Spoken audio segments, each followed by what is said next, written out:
Te tahate öelda, et kellelgi meist siin ei ole saladusi või? Jaa, aga Eva, mis saladusi meil olema peaks? Mina tunnen need kõik ammu läbi. Kui nii, siis mängime ühte mängu. Nii, mis mängu? Paneme kõik oma telefonid siia lauale. Siin ta on. Kõik kõned, sõnumid, WhatsApp, sotsiaalmeedia, kõik, mis tuleb, vaatame ja kuulame kõike koos. Meil ei ole mitte midagi varjata üksteise. Täiesti elementaarne, kui tahad kõrvalt panna, vaatad vahele ja...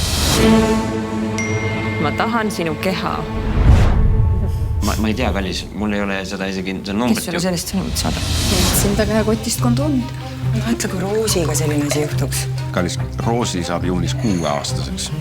Sa oled rase või? No ütleme, et me üritame. Mul koer siin.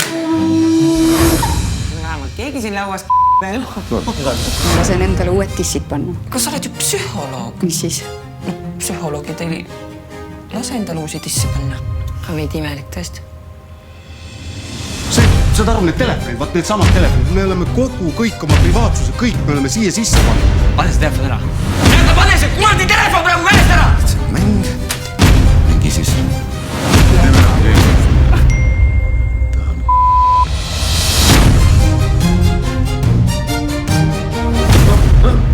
Kujutad sellest asja, et kujutate? Tähendab, sa oled siis